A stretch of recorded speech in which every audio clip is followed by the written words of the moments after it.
Hello students, this is video number 47 and in this video we will start new chapter, that is chapter number 6, electrolysis. First, introduction of the chapter. Word electrolysis is made up of two words, electro and lysis. Electro means electric current, lysis means separating.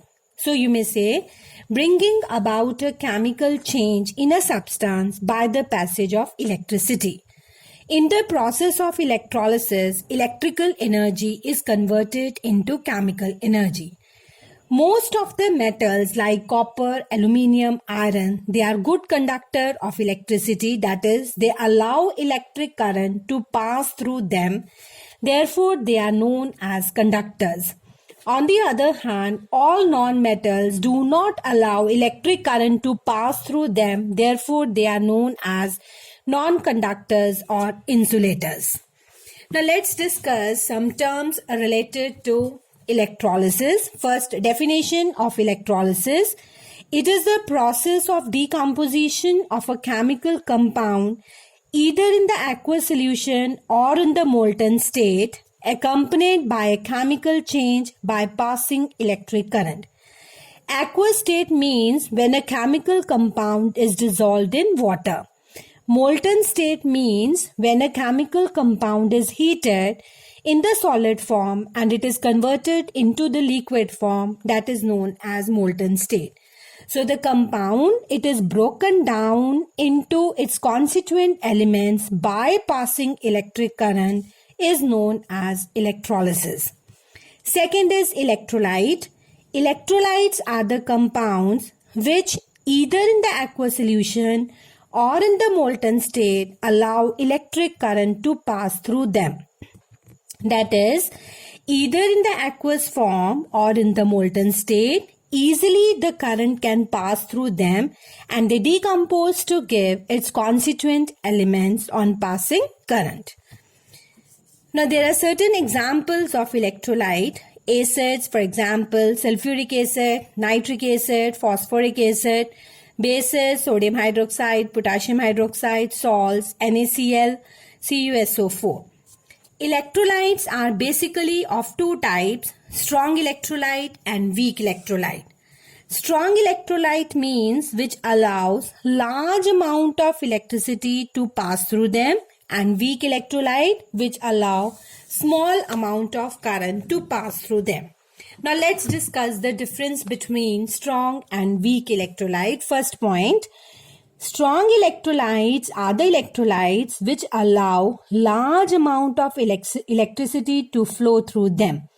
On the other hand, weak electrolytes allow only small amount of current. So we may say, as it allows large amount of current to pass through it, therefore strong electrolytes are good conductor of electricity. On the other hand, weak electrolytes are poor conductor of electricity. Strong electrolytes almost completely dissociate in the molten or in the aqueous state to give us only ions. On the other hand, weak electrolytes, they partially dissociate in the molten or the aqueous solution to give us ions as well as molecule. Now fourth point, as I have discussed just now, these solution contains only free ions. Weak electrolytes contains ions as well as molecule.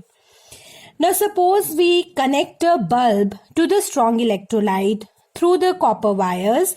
Then if the bulb glows brightly, that means it is a strong electrolyte. Now why the bulb is glowing brightly? Because it is allowing large amount of current to pass through it. On the other hand, in case of weak electrolyte, the bulb glow dimly because it allows only small amount of current to pass through it. Now let's discuss some examples. First of acids. Strong electrolyte HCl. HCl is a strong electrolyte because it completely ionizes to give us only ions, that is H positive and Cl negative. Same is the case with sulfuric acid also.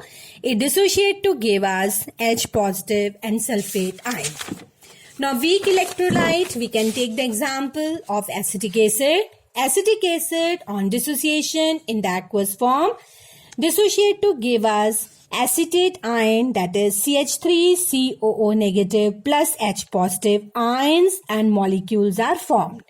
Same way bases, strong base, strong electrolyte, for example potassium hydroxide KOH.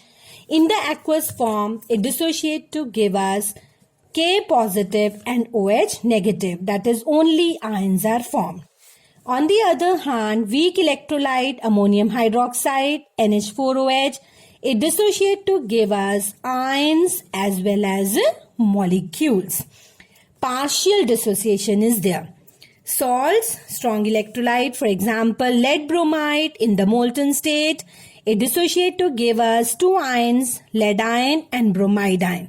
Same way, weak electrolyte ammonium carbonate, it partially dissociates to give us ammonium ion and carbonate ion. So along with ions as well as molecules are also formed. Next is non-electrolyte. It is a compound which neither in the aqueous state or in the molten state allows electric current to pass through it. So we may say it does not decompose. It contains only molecules. Best examples are distilled water, alcohol, kerosene, carbon disulfide, cane sugar, benzene, glucose and urea. They do not dissociate in the aqueous or in the molten state to give us ions. Therefore, they are bad conductor of electricity.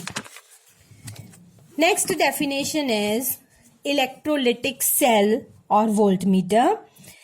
It is a non-conducting cell which do not conduct current and consist of two electrodes immersed in an electrolyte which brings about a chemical change. And these two electrodes which are dipped in the electrolyte, they are named as cathode and anode. Cathode is connected to the negative terminal of the battery and anode is connected to the positive terminal of the battery. And electrolytic cell converts electrical energy into chemical energy, and this cell we will do in detail ahead.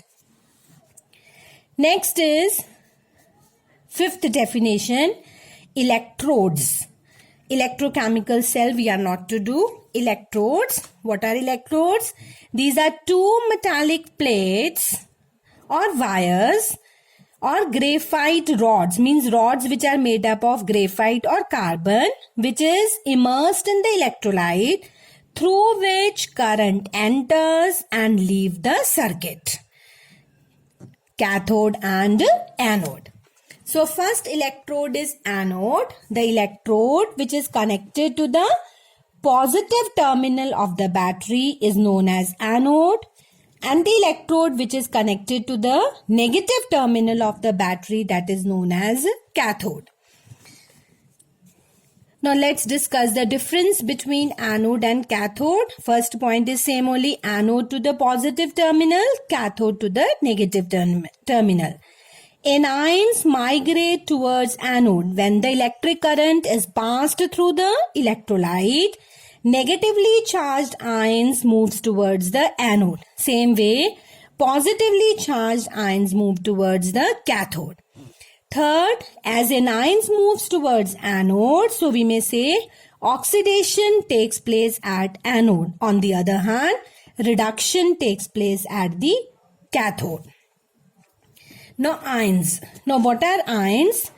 The atoms or group of atom which carries either positive or a negative charge is known as ions. And ions are of two types, cation and anion. Cations are positively charged, anions are negatively charged. Cation example you may take Na positive, anion Cl negative. Cations being positively charged, it moves towards the negative plate or negative terminal of the battery, that is cathode, and anions being negatively charged, it will move towards the electrode which is connected to the positive terminal, that is anode. Cation, as a reduction takes place, therefore gain of electrons from the cathode, and in anions as oxidation takes place, therefore loss of electron from the anode.